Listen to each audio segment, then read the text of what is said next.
Okay, let's unpack this. Today, we are taking a deep dive into one of the most, I think, foundational concepts that guides human conduct and spiritual development, Taqwa. It really is. It's the essential cornerstone of the entire spiritual structure. And for anyone coming to this term for the first time, talk was so often translated as just fear of God. Right, and stopping there it's really misleading, isn't it? It is because it suggests something based on, emotional dread or just restriction. Exactly. If you only see it as fear, you miss the profound mechanism that's actually at work behind it. The material we looked at defines Taqwa as something vastly more comprehensive. Mm. It's God consciousness, yes, but also practical righteousness and this kind of proactive, vigilant adherence to divine laws. It's a very dynamic state. It is. It's the active, lived embodiment of humanity's relationship with the Creator. Think of it like an internal switch that is constantly engaged. And crucially, that awareness isn't just for you inside your own head. Not at all. It is fundamentally geared toward establishing a just and harmonious society. That is the massive scope of this consciousness. So, our mission today is to unpack these three layers, the intellectual, the ethical, and of course the societal dimensions of Taqwa. We want to understand how this deep-seated awareness can transform not just an individual's internal life, but their every single interaction with the world. Let's do it. So let's start right where that misconception lies, with the fear component. If we look at Taqwa as more of a proactive, protective mechanism, what's the intellectual discipline that sort of replaces that emotional dread? Well, what's fascinating here is that the sources treat this state as an intellectual shield. We have to understand it as an active mental and spiritual state. An intellectual shield, I like that. Yes. So when we talk about fear in a rational context, it is not being afraid of some capricious, random punishment. It is intellectual vigilance. Intellectual vigilance about what, specifically? About the very structure of reality. Precisely. It's a profound consciousness that drives you to act righteously to prevent inevitable wrong consequences. The sources point consistently to the Creator's established system of cause and effect. Sometimes called Sunnat Allah. Exactly, Sunnat Allah. That distinction is so key for the listeners. So, okay, if I break the law of gravity, I fall. It's simple cause and effect. So if I break a law of morality or justice, what is the consequence defined by the Sunnat Allah? The consequence is immediate suffering, chaos, and the loss of peace. And that's for the individual and the collective. Taqwa means understanding that certain moral and ethical actions have predictable, universal outcomes. Just like chemical reactions or physical laws do. Exactly the same. So I'm not afraid of the judge. I'm intellectually aware of the consequence that's built into the system if I choose transgression. That gives the concept genuine weight. It transforms God consciousness from being purely devotional to being an essential discipline you need to navigate life's complexities with integrity. It's about making sure your personal choices align with these universal principles. And in doing so, you're protecting yourself from self-sabotage and moral corruption. And that is its true protective function. It's the spiritual and intellectual shield against all forms of evil, transgression, and deviation from the divine order. It safeguards both the person and the community they belong to. So, if Taqwa is that internal spiritual gear, providing the intellectual drive and that protective awareness, how do the sources describe the mechanism, the actual engine that uses this gear? Now that's where the foundational blueprint in the Quran comes in, specifically in Surah Al-Baqarah. Okay. This is where we see taqwa established as the prerequisite for guidance itself.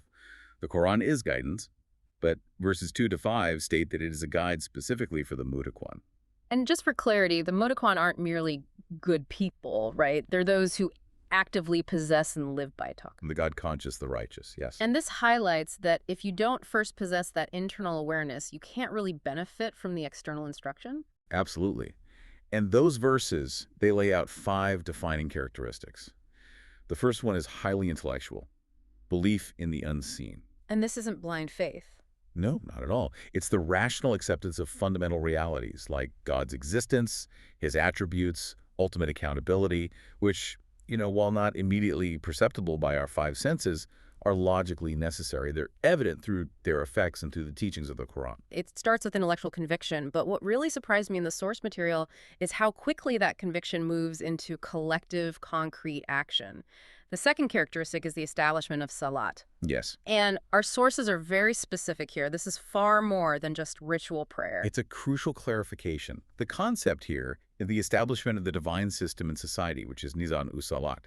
The ritual prayer is, of course, a vital personal commitment, but in this context, the establishment of Salat represents a collective adherence to divine laws across all aspects of life. Okay, wait. Salat means the divine system.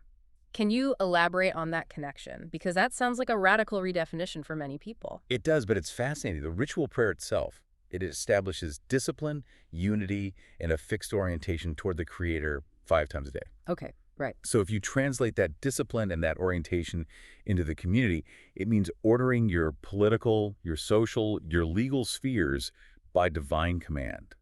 It fosters a highly unified and disciplined community centered on a shared purpose. And that is the definition of Nizam Salat. That is it. That's incredibly insightful. So it requires us to step out of our own individual concerns and actively participate in creating this disciplined collective framework.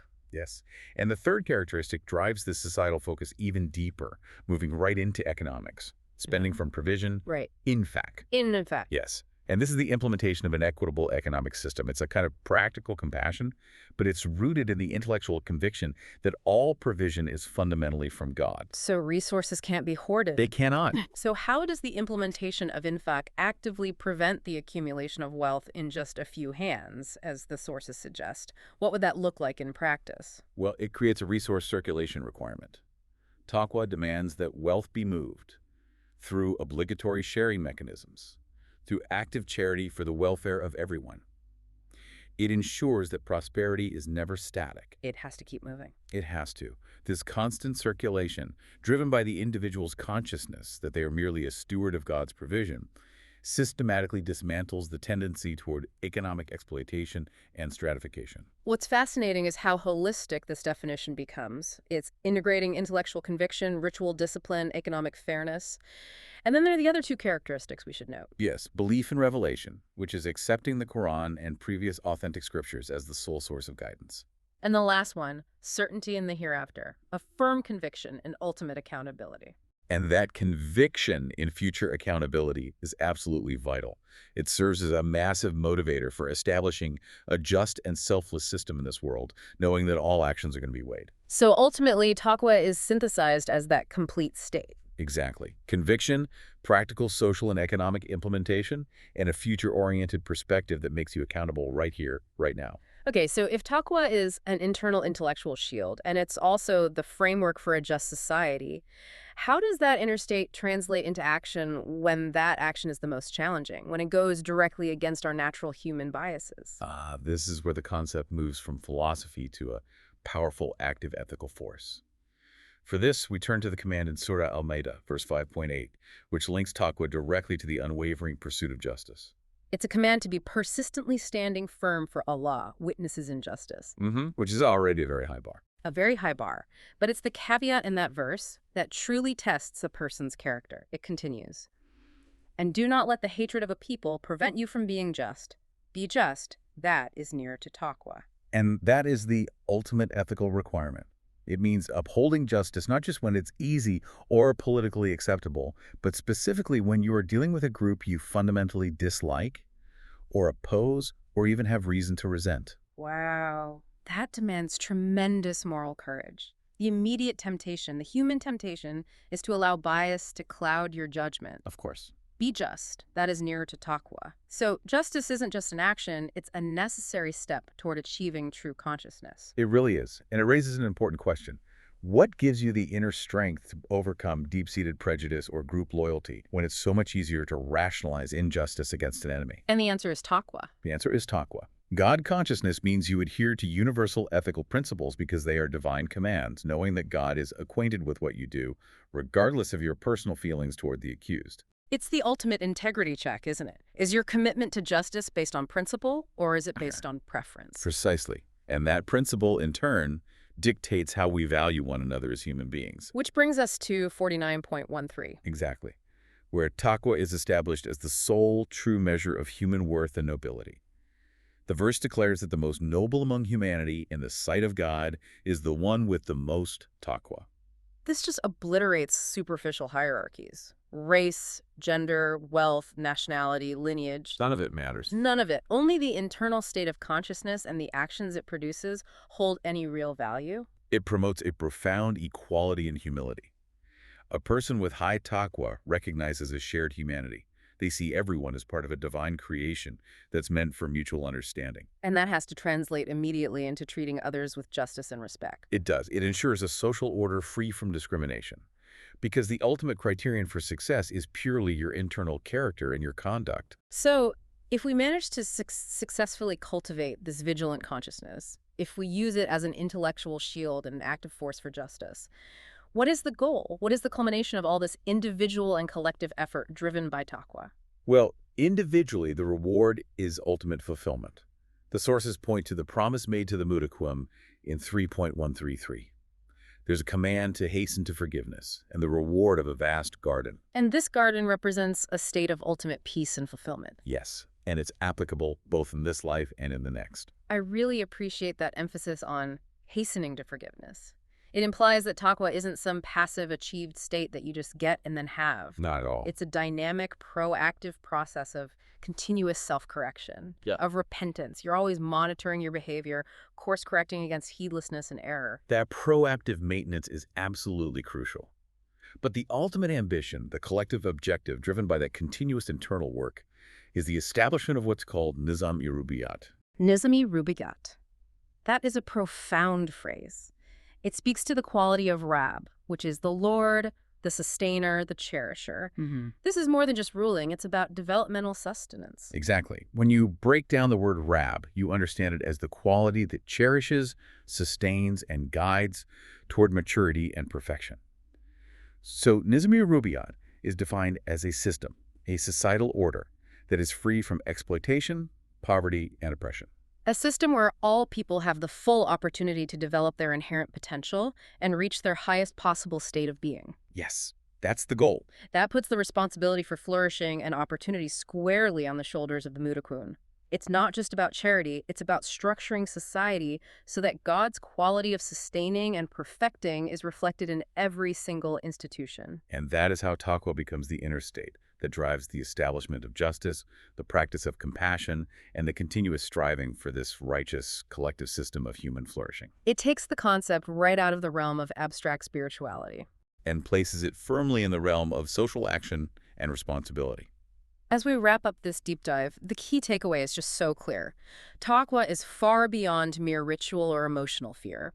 It's a dynamic, ever-present God consciousness, a protective mechanism. It really is. It starts with intellectual vigilance and forms the indispensable bedrock of our relationship with the Creator. It's an inner strength that allows us to stand firm for justice, even when dealing with people we dislike. It ensures that the practical translation of our awareness is always fairness, equity, and a desire for collective success.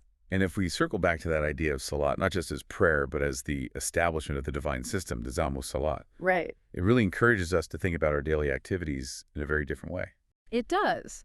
And that raises a final, maybe provocative thought for you to carry forward. If your entire life is meant to be an attempt to establish this divine order, reflecting unity and discipline, how will you identify an opportunity today, in your workplace, in a difficult conversation, or in an economic decision, to act with a justice that goes against your own inclination, and in doing so, draw yourself nearer to Taqwa? We hope this exploration has given you a clearer, deeper understanding of what it means to walk with God awareness in every area of your life. Thank you so much for joining us. Stay mindful, stay connected, and continue exploring the path of consciousness.